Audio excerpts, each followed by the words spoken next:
এত প্রাঞ্জল ভাষা, এত চমৎকার আধুনিক প্রেজেন্টেশন, গণমানুষের কাছে কোরআনের তাফসিরকে এভাবে জনপ্রিয় করে তোলার মতো ব্যক্তিত্ব আল্লামা সাঈদী ছাড়া দ্বিতীয় কেউ এই বাংলার ভূখণ্ডে নাই। এই যে তাফসিরুল কোরআন, এই যে টার্মিনোলজি, এই টার্মটাই উনি আসলে জনপ্রিয় করেছেন। আমরা আগে জানতাম না যে এভাবে তাফসির করা যায়, এভাবে scientific indications of the Holi কোরআনকে মানুষের কাছে পেশ করা যায়, এভাবে এত জীবন ঘনিষ্ঠ করে, এত ইন্টারেক্টিভ করে কোরআনের কথাগুলো মানুষের কাছে উপস্থাপন করা যায়।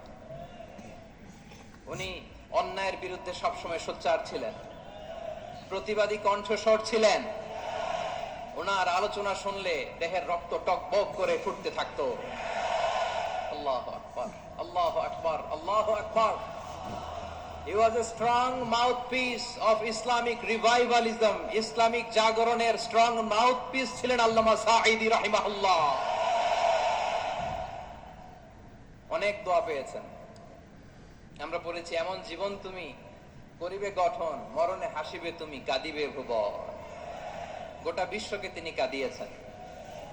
আল্লামা যখন ইন্তেকাল করলেন, আমি তখন মালয়েশিয়া থেকে যুক্তরাষ্ট্রে একটা কনফারেন্সে যোগ দিতে যাচ্ছি, কাতার এয়ারলাইন্সে। মালয়েশিয়া থেকে দোহাতে নামলাম।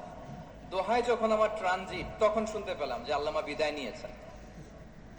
সোশ্যাল মিডিয়ায় শুনে বিশ্বাস করতে পারলাম না। মুহূর্তের মধ্যেই মাসুদ সাঈদী ভাইকে মেসেজ করলাম, উনি কোনো উত্তর দিতে পারলেন না। মাসুদ ভাইয়ের সাথে যখন কোলাকুলি করি, আমাদের শামীম ভাইয়ের সাথে যখন কোলাকুলি করি, মনে হচ্ছে আল্লামা সাঈদীর ঘ্রাণ পাই। শরীরটা লিটারালি কাঁপছিল, নিজেকে মানাতে পারছিলাম না, বিশ্বাস করতে পারছিলাম যে আসলে আল্লামা বিদায় নিয়েছেন। ইন দ্য মিন টাইম আমার সেকেন্ড ফ্লাইট, দোহা টু নিউ ইয়র্ক, 12 ঘন্টার ফ্লাইটে উঠলাম।